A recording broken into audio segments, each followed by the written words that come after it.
संकल्प कौन ले रहा है? संकल्प करो सब। भारत माता की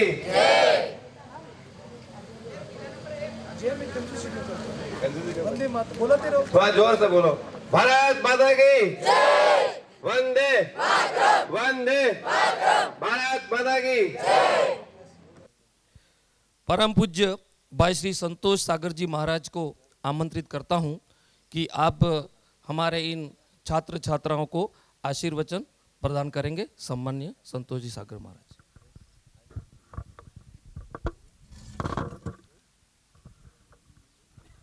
बोलिए भारत माता की जय। इससे थोड़ी होता है, युवाओं वाली जय लगाओ। बोलो भारत माता की। लड़कों की आवाज बहुत भारी है, लड़कियां कमजोर पड़ गई। दोबारा लगाओ, भारत माता की। अभी भी लड़कों का ही मामला भारी है, थोड़ा जोर लगाओ। बोलो भारत माता की।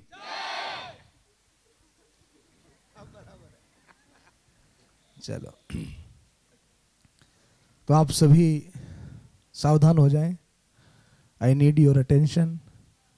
और इस दुनिया में अगर सबसे बड़ा वेलफेयर अगर कुछ है, सबसे बड़ी अच्छी चीज क्या होती है हमारे साथ में?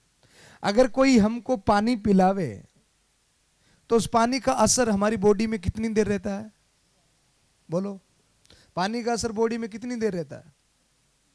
घंटे, 2 घंटे, 3 घंटे? बाद में प्यास लगती है कि नहीं लगती?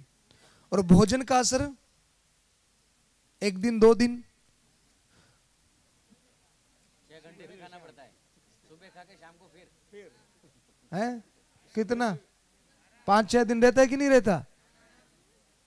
5-6 घंटे रहता है। 5-6 दिन नहीं रहता। बड़े भूखे हो। तो भोजन का असर कितना रहता है? 5-6 घंटे। ज्यादा करो तो 1 दिन, ज्यादा कर लो तो 2 दिन। उसके बाद में तो भूख लगती लगती है।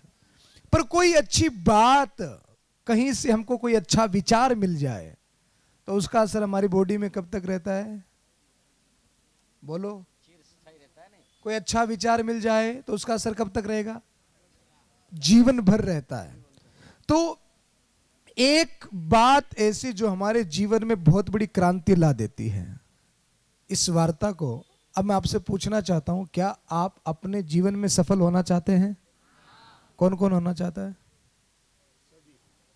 सभी होना चाहते हैं। क्या खाली हाथ ऊंचा करने से सफल हो जाएंगे? सफलता के लिए क्या करना पड़ता है? मेहनत। आप करते हैं? स्कूल में कितने घंटे आते हैं? अच्छा, अब मुझे ईमानदारी से बताइएगा कि घर जाकर के 4 घंटे की पढ़ाई कौन करता है? 4 घंटे घर पे कौन? जो घर पर 4 घंटे पढ़ता हो वो हाथ ऊपर करें। आपके टीचर्स भी आपको देख रहे हैं। 1 2 3 4। सर इनकी फोटो भी ले लेना जो 4 घंटे के लिए हाथ ऊपर कर रहे हैं ना। 4 घंटे कौन पढ़ता है? ईमानदारी से पूरा पूरा हाथ ऊपर करें। 2 3 3 7 हाथ ऊपर हुए हैं। अच्छा, 3 घंटे कौन पढ़ता है वो बताएं? 3 घंटे, 3 घंटे। अच्छा, 2 घंटे कौन पढ़ता है वो ईमानदारी से हाथ ऊपर करें। 2 घंटे पढ़ने वाले। हाँ ठीक है, हाथ नीचे करो। 2 घंटे जो पढ़ते हैं ना, मैं आपसे एक बात बड़ी गंभीरता से कहना चाहता हूं। आपने सफलता के लिए हाथ तो ऊपर कर लिए, आपने ये भी जान लिया कि सफलता के लिए मेहनत करनी पड़ती है, पर आप घर पर 2 घंटे की भी पढ़ाई नहीं करते हैं। आज अगर 2 घंटे की 4 घंटे की मेहनत आप नहीं कर रहे हैं तो आगे जाकर के आपको 16 घंटे की मेहनत करनी है, यानी कि मजदूरी करनी है। इस दुनिया में 85% लोग, 85% लोग शरीर के नीचे के, इस गर्दन के नीचे के हिस्से से काम करते हैं। समझ गए? यानी कि वो मजदूरी करते हैं। और 15% लोग यहां से काम करते हैं, ब्रेन से। इससे नीचे के हिस्से से काम नहीं करते, इससे काम करते हैं। और उस 15% में सम्मिलित होने के लिए अपने आप को मेहनत की भट्टी में झोंकना पड़ता है,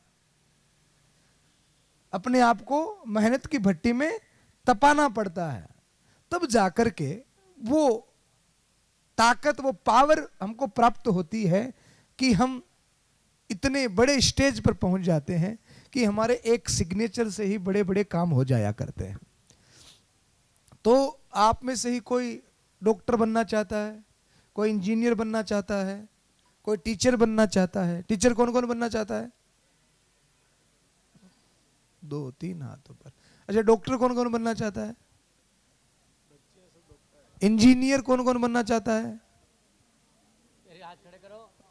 और बाकी जिन्होंने हाथ ऊपर नहीं खड़े किए वो क्या बनना चाहते हैं? हाथ खड़े नहीं किए वो मजदूर। तो अच्छा, आर्मी में कौन कौन जाना चाहता है? सर ये तो ऊंचा जाना, आर्मी में? आर्मी में तो सब जाना चाहते अरे वाह, ये बहुत बड़ी अच्छी बात है कि आप इतने लोग देश सेवा करना चाहते हैं। एक बात मेरी सुनिएगा आप सब लोग। अभी मैं एक स्कूल में गया तो एक लड़के से मैंने पूछा, लड़के का नाम था वरुण। क्या नाम था? मैंने वरुण से पूछा कि वरुण तू क्या बनना चाहता है? बोले सर पैसे वाला। क्या बनना चाहता है? पैसे वाला। मैंने कहा कितना पैसे वाला? बोले मेरे पास में 20 गाड़ी हो, 20 मोबाइल हो और 20 ही घर हो, इतने पैसे वाला। मैंने कहा धन्यवाद। तो कुछ लड़कियां भी बैठी थी, तो एक लड़की से मैंने पूछा बेटा तू क्या बनना चाहती है? बोले सर वरुण की पत्नी।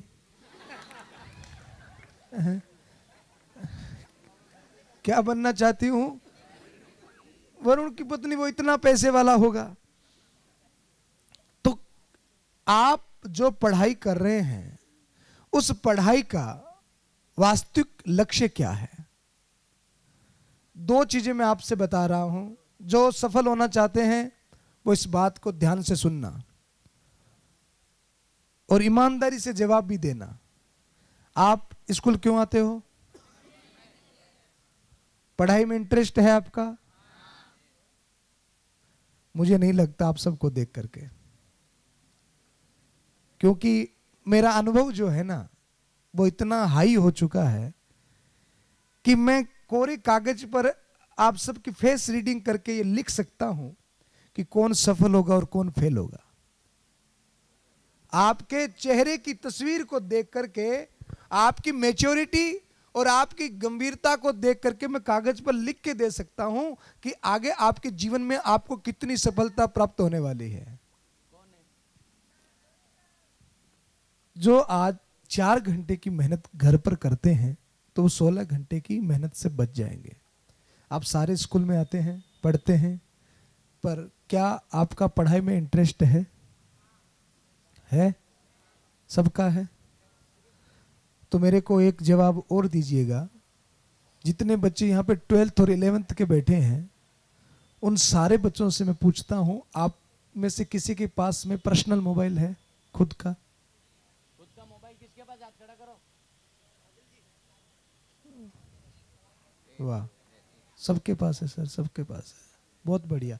मैं मोबाइल का विरोधी नहीं हूं। मैं ये पूछता हूं कि जब आप पढ़ने के लिए बैठते हैं तो आपको फ्रेंड्स, मोबाइल या टेलीविजन या अन्य कई चीजें याद आती है? सर आपके पास मोबाइल है ना? खड़े हो जाइए आप। क्या नाम है आपका? गजेंद्र। आपके पास पर्सनल मोबाइल है? क्या करते हैं? उसका यूज क्या है? पढ़ने के लिए। तो आज से 20 साल पहले मोबाइल नहीं थे सर, तो वो लोग पढ़ते नहीं थे। हॉस्टल में रहते हैं इसलिए। अच्छा, कभी गजेंद्र ऐसा हुआ है, मैं मोबाइल का विरोधी नहीं हूं, आप रखिए, कभी ऐसा हुआ है कि आप किताब खोल के बैठे और आपको मोबाइल भी बीच में याद आया हो? सच्ची बताना, एकदम दिल से, ईमानदारी से। ऐसा होता है क्या? होता है ना? हंस रहा है। होता है ना ऐसा गजेंद्र, कि किताब खोल कर बैठे हैं, यहाँ पर मोबाइल भी पड़ा है और बीच में देख लें कि यार कुछ इंस्टाग्राम, व्हाट्सएप पे कुछ आया है क्या? हमें ऐसा लगता है कि मानो कोई प्रधानमंत्री जी का मैसेज हमारे पास में ही आएगा। तो अगर हमें पढ़ते समय मोबाइल याद आ रहा है और उसकी तरफ हमारा ध्यान है, तो इसमें एक चीज क्लियर हो जाती है कि हमारा पढ़ाई में इंटरेस्ट नहीं है। आपने कभी मम्मी को टेलीविजन पर धारावाहिक देखते हुए देखा है? घर में टेलीविजन है आपके? मम्मी देखती भी होगी। आप देखोगे कि उस टेलीविजन में जब कोई वो एक्टर नाटक करती है, वो रोती है, तो उसको देख करके मम्मी भी रोती है। देखा आपने? और वो हंसती है तो मम्मी भी हंसती है। और उस समय अगर पापा बीच में आ जाए तो मम्मी रिमोट दे मारे, बीच में कहां से आ गए। मम्मी बर्दाश्त नहीं करती। क्यों? क्योंकि मम्मी का उसमें क्या है? इंटरेस्ट है। यानी कि जो कार्य हम कर रहे हैं उसमें अगर हमारा इंटरेस्ट है तो दूसरी चीज हमको कभी अच्छी नहीं लगेगी। अगर आप सफल होना चाहते हो तो पहली चीज यह है कि हमारे अंदर में उस चीज को लेकर के इंटरेस्ट हो जाए। दूसरा प्रश्न मेरे यह है कि आप जब स्कूल में आते हो, इतने सारे टीचर्स हैं, आपको जब पढ़ाते हैं तो टीचर्स भेदभाव करते हैं क्या? किताबें एक जैसी हैं आपकी, समय भी एक जितना ही मिल रहा है स्कूल में। तो मेरा दूसरा क्वेश्चन आपसे यह है कि एक आदमी सफल हो जाता है और एक आदमी फेलियर हो जाता है, उसका रीजन क्या है? बोलो। एक आदमी सफल हो जाए और एक आदमी फेलियर हो जाए, उसका रीजन क्या है? क्या बेटा आपने क्या बोला? खड़े होके बता दो एकदम, हाँ हिम्मत करके बताओ। मेहनत नहीं की। तो मेरा यह है कि एक किसी भी सफलता के लिए 94 नंबर की आवश्यकता है। तो दो मित्र साथ में पढ़ रहे हैं, एक 94 लेकर के आगे निकल गया और एक 93 पर रह गया। तो जिसको 93 मिले, क्या उसने मेहनत नहीं की? मेहनत की ना, फिर भी वो फेलियर क्यों हो गया? वो एक नंबर से निकल गया और वो रह गया। मेहनत तो दोनों ने की है, 94 वाले ने भी की और 93 वाले ने भी की है। तो एक सफल हो गया और एक फेलियर हो गया। रीजन क्या है? वैसे आपका जवाब बहुत सुंदर है, मेहनत की कमी। और कोई दूसरा कोई बताएगा फेलियर होने का कारण क्या है? फेल होने का क्या कारण है? आदमी इतनी मेहनत करता है, आप सब लोग अपने अपने जीवन में सफल होना चाहते हैं, पर जो फेल हो जाता, मैं सफलता का कारण नहीं पूछ रहा हूं, मैं फेल होने का कारण पूछ रहा हूं। फेल होने का रीजन क्या है? कोई बताएगा? फेल क्यों होते हैं, क्या कारण है? बता जीतू साहब, बता। खड़े हो। नहीं नहीं, अपने आप बताएंगे जो जिस जिज्ञासा है। अब बताओ बेटा। हार्ड वर्क से ज्यादा स्मार्ट वर्क करना चाहिए। अब पढ़ाई में स्मार्ट वर्क और वहां पर स्मार्ट वर्क नहीं चलता। बोर्ड में तो जो आपने कागज पे लिखा है वही चलता है। स्मार्ट वर्क जो होता है ना, वो आप जब ये जो बिजनेस का जो रूल्स है ना, ये बिजनेस रूल्स है ना कि एजुकेशन रूल्स है। और एजुकेशन रूल्स में आपको मेहनत ही करनी पड़ती है, आपका मेमोरी पावर ही वहां पर काम करता है, आपकी आंतरिक ऊर्जा ही काम करती है। स्मार्ट वर्क निश्चित बिजनेस के रूल्स में कारगर होता है। और कोई मेरी बैठो बेटा, आपने बहुत नहीं, जवाब इनका बहुत परफेक्ट था, बहुत ऊंचे लेवल की बात आपने की है, थैंक यू। और कोई दूसरा बच्चा? देखो 2 जवाब निकल के आए ना, आप हिम्मत करोगे तो और भी कुछ नया हो सकता है, मेरा भी कुछ अनुभव बढ़े। जैसे बहन ने कहा स्मार्ट वर्क, बहुत नई बात और अच्छी बात आपने कही। अब बताओ बेटा। पढ़ने का 94 और 93 में आप पढ़ने के तरीके में क्या भेद करोगे? ये जो हंस रहे हैं, आपको कोई जोक सुनाई दिया क्या यहां? तो 94 और 93 इन दोनों में क्या डिफरेंस है पढ़ाई के तरीके में?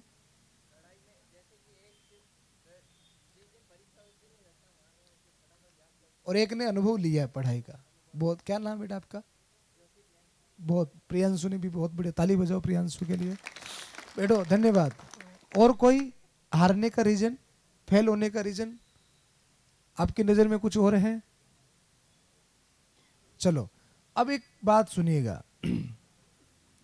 फेल होने का एक मोस्ट रीजन है, सबसे पहला तो जो हम काम कर रहे हैं उसमें हमारा इंटरेस्ट है कि नहीं है। अगर इंटरेस्ट नहीं होगा और वो काम हम करेंगे तो हम फेल हो जाएंगे।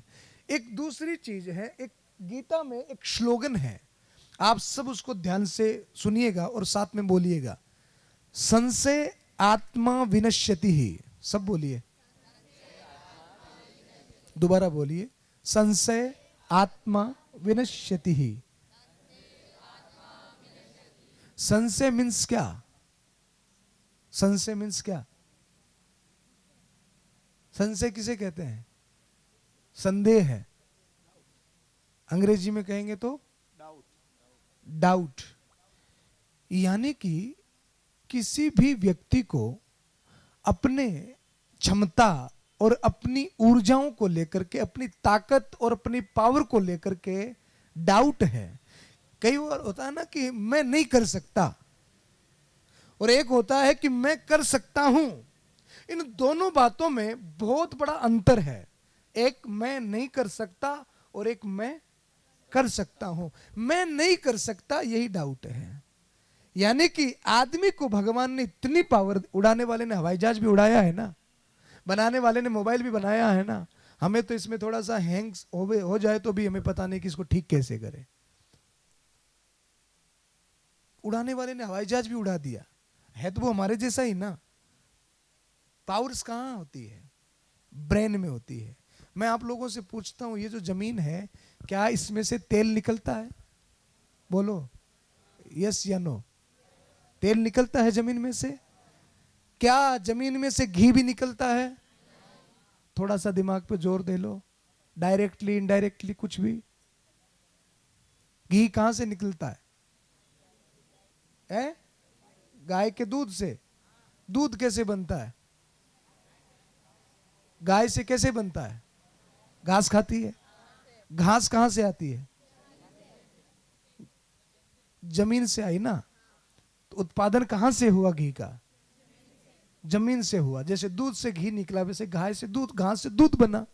तो इस धरती में जैसे हर प्रकार का उत्पादन जमीन से होता है, वैसे ही हमारे जीवन में अगर दुख हैं, तकलीफें हैं, सक्सेस हैं, सुख हैं, या जो भी हमारी चीज, जो भी अचीवमेंट हमारी लाइफ में हो रहा है, उसके उत्पादन करता कौन है? हम स्वयं हैं। ये ब्रेन है। इसमें अनेक प्रकार के थॉट्स, विचार आते रहते हैं। ये बहुत पावरफुल है। जैसे मैंने कहा, 15% लोग ही ऐसे हैं इस धरती पर जो इस ब्रेन का यूज कर पाते, बाकी तो नया का नया लजा करके भगवान को दे देते हैं। बोले प्रभु, आपने ये दिमाग हमको दिया, हमने यूज ही नहीं किया, ये लो आपका नया का नया लो। हाँ, वो जैसे का जैसा ही ले जा करके भगवान को दे देते हैं कि हमने यूज नहीं किया प्रभु, ये आपका दिमाग जो हमने दिया था आपने, ये लो। तो इसका यूज करना कि नहीं करना? तो सबसे पहली चीज है आपका इंटरेस्ट किस में है, आप उसको खोजिए। दूसरा, आप अपने डाउट को क्लियर करिए। कैसी भी सफलता, अब अभी हमारे वर्तमान के राष्ट्रपति कौन है? बोलो ना। कहां से आई है वो? झारखंड से। कैसे गांव से? कैसी जनजाति से? एकदम निम्न परिवार से, एकदम गरीबी से, झोंपड़ी से निकल करके वो महिला आई है, और आज वो भारत के सर्वोच्च पद पर, राष्ट्रपति पद पर बैठी है। एक बार हमारी राष्ट्रपति के लिए ताली बजनी चाहिए। कहां से निकल करके आई? एकदम झोंपड़ी में से, एकदम गरीबी में से, और आज वो भारत का जो सर्वश्रेष्ठ पद होता है उसके ऊपर में वो बैठी है। ये ताकत कहां से मिली उसको? इस ब्रेन से। उनके अंदर में ये डाउट नहीं था कि मैं नहीं कर सकती। हमारे पूर्व राष्ट्रपति अब्दुल कलाम साहब, अगर उनकी कभी आप बायोग्राफी उठा करके पढ़ेंगे, झोंपड़ी में से पानी टपकता था, एक समय की रोटी मिलती, दूसरे समय की नहीं मिलती, पढ़ने के लिए किताबें नहीं थी उनके पास में, स्कूल जाते तो 10 किलोमीटर पैदल जाना पड़ता, और वो मिसाइल मैन के नाम से प्रसिद्ध हुए। उन्होंने एक ऐसा यंत्र बना दिया जो दूसरे कोई नहीं बना पाए। ताकत कहां थी? इस ब्रेन में थी। तो सबसे पहले अपनी ताकत को, अपनी ऊर्जा को, अपनी पावर्स को समझिए कि हमारे अंदर में कितनी ताकत है। मैं देखता हूं आजकल के 22, 25 वर्ष के युवा हो गए, और उनको यह भी मालूम नहीं कि हमें करना क्या है। 3 जगह से फटी पेंट, साइड की कटिंग, और मुंह में थोड़ा सा कोई पान तंबाकू दबा लिया, अपने आप को हीरो समझने लगते हैं। मोबाइल मिल जाए, बढ़िया सी कटिंग हो जाए, और पापा कोई साइकिल, मोटरसाइकिल लगा दे, तो वो समझते हैं कि हमने क्या ही उखाड़ दिया। अरे कुछ नहीं उखाड़ा है। 10-20 साल मौज कर ले, आगे जाकर के वही काठड़ी उठानी है तुझे, कुछ नहीं करना तुझे।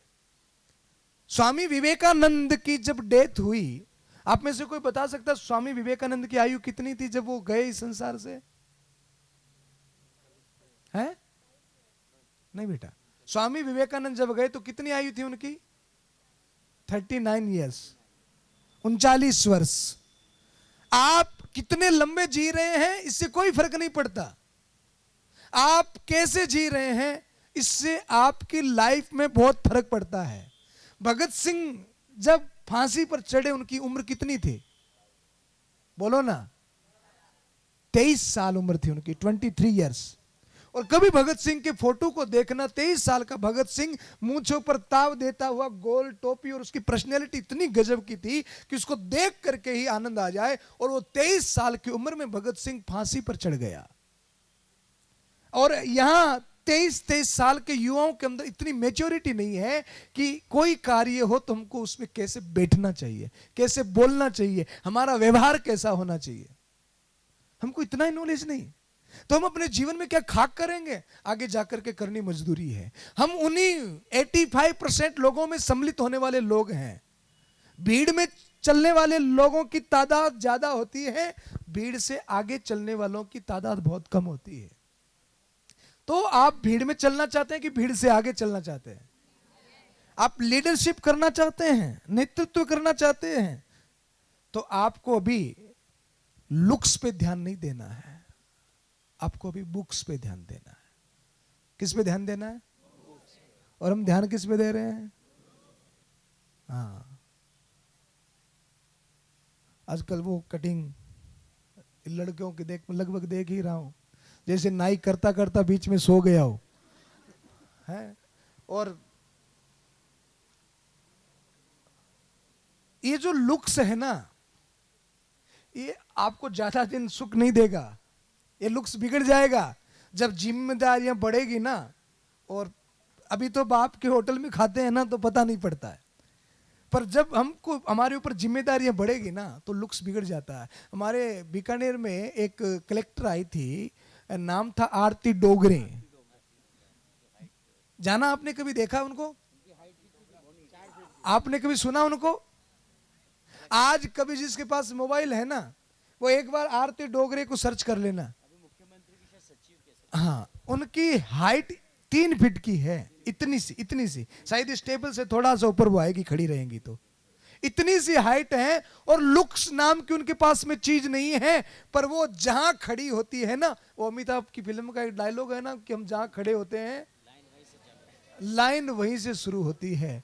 तो आरती डोगरे वो चीज है, वो शख्सियत है कि वो जहां खड़ी हो जाती है लाइन वहीं से शुरू हो जाती है। और बड़े बड़े पर्सनैलिटी वाले, बड़े बड़े लुक्स वाले जब वो आती हैं तो खड़े हो जाते हैं। तो लुक्स मायने नहीं रखता, आपके पास में ज्ञान कितना है वो ज्ञान मायने रखता है। और अभी तक जिसको बोलने बैठने का ज्ञान नहीं आया तो वो भाई साहब सावधान हो जाएं, आपका आगे का जीवन बहुत दुखदाई होने वाला है।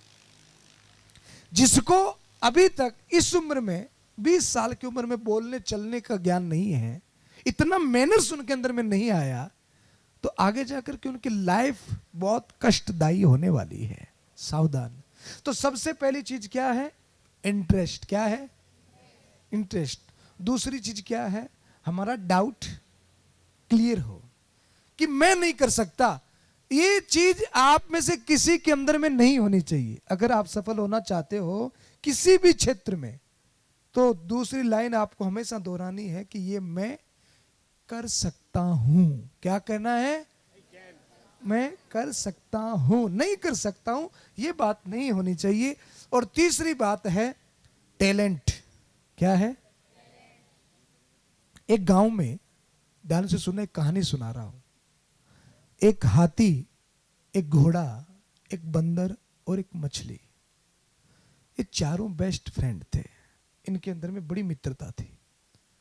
एक दिन इन चारों के अंदर में एक कंपटीशन हुआ, एक प्रतिस्पर्धा हुई कि पेड़ पर चढ़ना है। कौन जीतेगा? बंदर जीतेगा, हाथी नहीं जीतेगा। ऐसे इसी कंपटीशन को थोड़ा सा चेंज कर दो कि पानी में तैरना है, कौन जीतेगा? दौड़ लगानी है। और तीनों ही मामलों में हाथी पीछे हार गए। तो हाथी को उदास हो जाना चाहिए? बोलो, हाथी को उदास हो जाना चाहिए? नहीं ना। क्यों? क्यों? हाँ बेटा, क्या पेड़ पर चढ़ सकता हाथी? हाथी क्या कर सकता? पेड़ पर चढ़ जाएगा हाथी? हाथी मछली के बराबर तैर लेगा? नहीं तैरेगा ना। हाथी को उदास इसलिए नहीं होना चाहिए कि जो हाथी कर सकता है वो घोड़ा नहीं कर सकता, जो हाथी कर सकता है वो मछली नहीं कर सकती, क्योंकि सबका टैलेंट जो है वो अलग अलग है। सफलता का तीसरा सूत्र यह है कि आप कभी एकांत में बैठ करके ये चिंतन करें कि मेरे अंदर में ऐसी कौन सी खूबी है जो मैं कर सकता हूं, वो कोई दूसरा नहीं कर सकता है। मिल्खा सिंह को जब ये पता पड़ गया कि मेरे जैसा कोई दौड़ नहीं सकता, तो आज वो अंतरराष्ट्रीय धावक हो गए, उनके बराबर कोई नहीं है। उसी चीज में उन्होंने सफलता प्राप्त की। किसी को यह पड़ गया कि मेरे बराबर कोई कुश्ती नहीं कर सकता, कोई मेरे बराबर लिख नहीं सकता, कोई मेरे बराबर गा नहीं सकता। हर व्यक्ति के अंदर में अपना अपना एक टैलेंट है। उस चीज को हमको खोजना है कि हमारे अंदर में टैलेंट क्या है। आपकी सफलता आपके स्कूल में नहीं है, आपकी सफलता आपके पेरेंट्स में भी नहीं है, आपकी सफलता आपकी किताबों में भी नहीं है। आपकी सफलता कहां है? एक गांव में एक गुब्बारे वाला, आपके जैसी कोई स्कूल थी, गुब्बारे वाला गुब्बारा बेचने के लिए आया, तो एक छोटी सी बच्ची ने पूछा, बोले सर ये गुब्बारा उड़ता है? बोले हाँ। बोले लाल वाला उड़ता है? बोले हाँ। बोले काला वाला उड़ता है? बोले हाँ। बोले पीला वाला उड़ता है? गुब्बारे वाले ने कहा हाँ। बोले सर ये पिंक वाला उड़ता है? गुब्बारे वाले ने कहा हाँ बेटा, सारे गुब्बारे उड़ते हैं, गुब्बारों के उड़ने में कलर्स का कोई रोल। गुब्बारा किससे उड़ता है? कलर से उड़ता है कि लाल वाला ज्यादा ऊपर जाएगा और पीला वाला नीचे रह जाएगा? ऐसा होता है क्या? गुब्बारा किससे उड़ता है भाई? हैं? आपके अंदर भी जो हवा है, ऊर्जा है, school, parents, school books, dress, ये सब कलर्स हैं। आपका स्कूल कितना बड़ा, आपका फर्नीचर कैसा, ये सब कलर्स हैं। आपकी उड़ान इसमें नहीं है। आपकी उड़ान आपके अंदर की ऊर्जा में है कि आपके अंदर में पावर्स कितनी है। तो अपने जीवन को थोड़ा सा गंभीर बनाइए, बचपने से बाहर निकलिए। क्योंकि जो बच्चे 18 साल से ऊपर हो गए हैं, मैं उनको ये कहना चाहता हूं कि अब आपके पास में 6-7 साल का ही समय है। उसके बाद में जिम्मेदारियों का इतना बोझ पड़ जाएगा कि आप कुछ नहीं कर पाओगे। इसलिए अपने जीवन में जागरूक हो जाइए और अपना समय अन्य कामों को, बुक्स को दीजिए, लुक्स और व्यसन को छोड़िए। लड़कियों को फैशन में और लड़कों को व्यसन में, मामला साफ।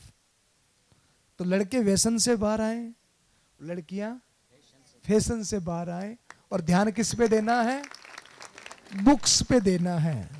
बुक्स पे ध्यान। आप सोचोगे, एक बात बताओ, मैं आपसे पूछना चाहता हूं। अब एक प्रश्न मैं आपसे पूछना चाहता हूं, उसका फास्टली आप जवाब देंगे, जिससे आपकी ब्रेन की ताकत और आपकी पढ़ाई कितनी हो रही है इसका भी मुझे अंदाजा लग जाएगा। तो एक प्रश्न मैं आपसे पूछूं, फास्टली जवाब दिया तो हमारी जोशी जी से उसको इनाम भी दिलवाऊंगा बढ़िया सा। तो आप रेडी हैं सब? पूछूं? फास्टली जवाब देना है। अगर 10 लाख का चेक भरना हो तो कितना जीरो लगेगा? 5। Right answer. 5 वाले हाथ ऊपर करें फटाफट। शाबाश शाबाश। 7 जीरो लगेगा। कितना? 7 वाले हाथ ऊपर करें। 7 जीरो किसने बोला था? एक ने भी नहीं बोला था। 5 अच्छा आप बता दो कितना जीरो लगेगा? हैं? 5 राइट आंसर। 5 वाले दोबारा हाथ कर दे भाई। शाबाश शाबाश, बहुत बढ़िया। अब बताओ कितना जीरो लगेगा? 6 वाले हाथ ऊपर करें। 4 5 6 7 8 9 10। अब आप देख रहे हो ना आपकी दशा क्या है, आपकी कंडीशन क्या है। छोटा सा साधारण सा सवाल मैंने आपसे पूछा है कि 10 लाख का चेक भरना हो तो कितना जीरो लगेगा, और आपकी कंडीशन क्या आप देख लो। कितना जीरो लगेगा दोबारा बताओ। हाँ हाँ शाबाश।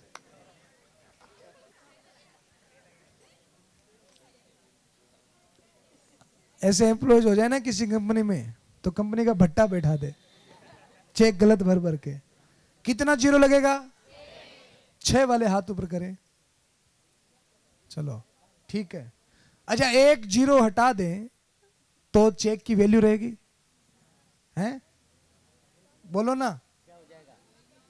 वैल्यू रहेगी ना। कितनी वैल्यू रहेगी 1 जीरो हटाने के बाद में? साथ में बोलो कितनी रहेगी?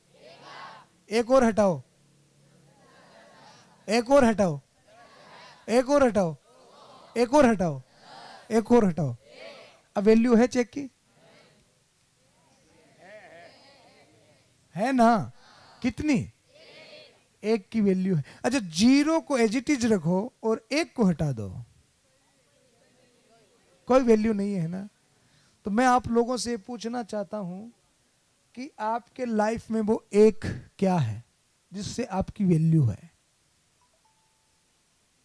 आपकी लाइफ में वो 1 क्या है जिससे आपकी वैल्यू है? कोई बताएगा?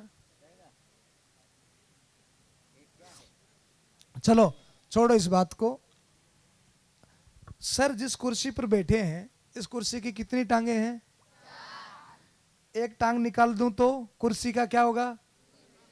कुर्सी और सर। आपको अच्छा लगेगा? नहीं लगेगा ना। ये जो कुर्सी की 4 टांगे हैं, हमारे जीवन की इमारत को सफलतापूर्वक खड़ा करने के लिए ये 4 टांगे हम सबको चाहिए। और इतनी सी बात अगर आप लोगों के समझ में आती है तो आप सफल हैं, और समझ में बेजे में नहीं घुसती है तो फिर भगवान ही मालिक है। सबसे पहली टांग है बुद्धि बल। क्या है? यानी कि आप नर्सरी से लेकर कोई LLB, कोई MBA, कोई CA, कोई B.Ed करेगा तो उसको क्या प्राप्त होगा? बोलो ना, जोर से बोलो। बुद्धि प्राप्त होगी। आप अभी युवा हैं तो व्यायाम करेंगे, अच्छा खाएंगे तो क्या प्राप्त होगा? बाहुबल। तो पहली क्या है? बुद्धि बल। दूसरा बाहुबल। आप किसी भी नौकरी में, काम में, सर्विस में लग जाएंगे तो आपके पास में क्या आएगा? धन बल। तो पहली चीज क्या है? जोर से बोलो, पहली चीज क्या है? दूसरी, तीसरी। बुद्धि बल कैसे आता है? पढ़ने से। बाहुबल कैसे आता है? खाने से और व्यायाम करने से। धन बल कैसे आता है? काम करने से। अब ये चौथी टांग क्या है? वो 1 जो पूछा था, ये चौथी टांग क्या है? बुद्धि बल जरूरी है कि नहीं? बाहुबल जरूरी है कि नहीं? धन बल जरूरी है कि नहीं? ये चौथी टांग क्या है? आप बताओ। चौथा क्या है? चौथी टांग है मनोबल, कॉन्फिडेंस, आत्मविश्वास। मैं ये कर सकता हूं, मेरे लिए कुछ भी असंभव नहीं है। आज आप देखते हो, अभी एक बहुत बड़ी डॉक्टर थी, शायद कोटा या कोटा के आसपास की, जिसने आत्महत्या कर ली, मर गई वो। और बड़े बड़े अफसर्स, बड़े बड़े डॉक्टर्स आत्महत्या, बड़े बड़े एक्टर्स आत्महत्या कर लेते हैं, जिनके पास में पैसा भी था, बुद्धि भी थी, बल भी था, फिर भी उन्होंने सुसाइड कर लिया। क्यों? क्योंकि उनके पास में एक चीज की कमी थी, मनोबल, आत्मबल। और ये कमी आप में बहुत ज्यादा मुझे दिखाई दे रही है, कॉन्फिडेंस की कमी, आत्मबल की कमी। तो अपने आत्मबल को बढ़ाइए, और उस आत्मबल को बढ़ाने के लिए हजारों किताबें आप लोग पढ़ते हैं। उन हजारों किताबों के साथ साथ ये श्रीमद् भगवत गीता किस किस के घर में है? श्री गीता किस किस के घर में है? 3, 4, 5, 6, 7, 8, 9, 10। अच्छा, गीता के बारे में कोई जानता है? एक आध श्लोक भी किसी को आता है? किसको आता है? श्लोक आता है गीता का? आता है? पढ़ देखो, पढ़ाओ। एक श्लोक भी आता है किसी को? बेटियों में से आता है?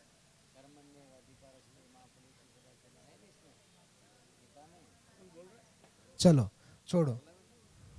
आता है बेटा आप में से? आपको आता है? नहीं आता। ये वो किताब है जो दुनिया के 128 देशों में पढ़ाई जाती है। इटालियन, फ्रांसीसी, चाइनीज, उर्दू, संस्कृत, अंग्रेजी, हर एक भाषा में। और इस भारत की जितनी भी टॉप पर्सनैलिटीज हैं, अगर उनकी बायोग्राफी को उठा करके पढ़ोगे तो उनके जीवन में एक समानता मिलेगी। उन्होंने किसको पढ़ा है? भगवत गीता को पढ़ा है। 700 श्लोकों की ये किताब आपके जीवन में वो एक लाती है जिससे आपकी वैल्यू बढ़ती है। वो ये जो चौथी टांग है ना कुर्सी की, वो नींव, वो खंबा, वो स्तंभ आपको प्रदान करती है। उस किताब का नाम क्या है? भगवत गीता। तो ये किताब आपके जीवन में सफलता, पर इसको पढ़ना अपने आप में इतना बड़ा चैलेंज है कि आप एक पत्ता खोलोगे ना तो बोर हो जाओगे। आप इसको रख दोगे कि यार नहीं पढ़ सकते इसको, क्योंकि इसके लिए बहुत ज्यादा बौद्धिक पावर चाहिए।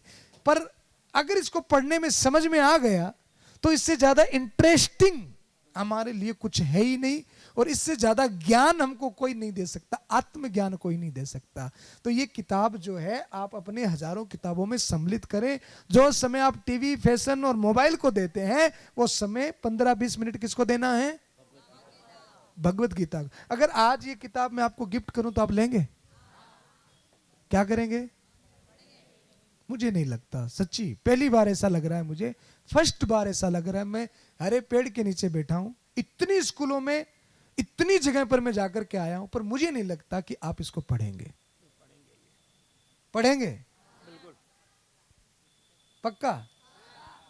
हाथ ऊपर करो, कौन कौन पढ़ेगा?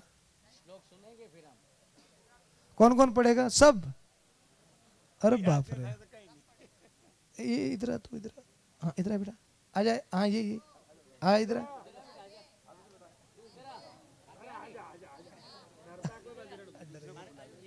अरे कोई नहीं बेटा, बैठ तू खड़ा हो जा बेटा। अरे खड़ा हो ना, स्वेच्छा से खड़े हो जाओ। कोई भी देखो, मैं इसीलिए आपको गीता पढ़ने के लिए कह रहा हूँ। ये जो कॉन्फिडेंस की जो लेवल की कमी है ना, ये नहीं होनी चाहिए। तू खड़ा बेटा, तू खड़ा जा, हाँ खड़ा हो जा। अरे से आगे आ जा, आजा तू भी आ जा, आजा बेटा। आप पढ़ेंगे? आप पढ़ेंगे? पक्का? पक्का? तो जो पढ़ेंगे वो दोबारा हाथ ऊपर करें सारे। तो 2 महीने के बाद में मैं आपसे फिर मिलूंगा, और 2 महीने के बाद में हम किस पे चर्चा करेंगे? तो इसके श्लोक सुनाएंगे आप मुझे याद करके? पक्का? दोनों हाथ ऊपर करके प्रॉमिस करें। पक्का सुनाएंगे? तो आज ये किताब, बैठो बेटा, धन्यवाद। आज ये बुक्स मैं आपको गिफ्ट करता हूं, और हम का वापस कब मिलेंगे? सर मैं आ सकता हूं 2 महीने बाद, है ना? तो 2 महीने के बाद में मिलेंगे, और चर्चा किस पे करेंगे? और इसकी तैयारी कौन कौन करेगा? तो जिसको ये लगे कि हमें पढ़ना है इस किताब को, तो वो ये किताब जरूर यहां से लें। और जिसको लगता है कि हमको नहीं पढ़ना, जय श्री राम, जिसको ये लगता है कि हमें नहीं पढ़ना, तो वो न ले। तो दोबारा एक बार, अभी जो सर पधारे इनके सामने भी आप प्रॉमिस करो। कौन कौन पढ़ेगा? दोनों हाथ ऊपर होते हैं प्रॉमिस के लिए। पक्का? हम वापिस कब मिल रहे हैं? किसके ऊपर चर्चा करेंगे? आप मुझसे पूछना, मैं आपसे पूछूंगा। कितने महीने बाद में? 2 महीने बाद। बोले जय हिंद, जय भारत, बोले भारत माता की धन्यवाद। संकल्प कौन ले रहा है? संकल्प करो सब। भारत माता की जय। वंदे मातरम बोलते रहो, थोड़ा जोर से बोलो। भारत माता की जय। वंदे मातरम, वंदे मातरम, भारत माता की जय।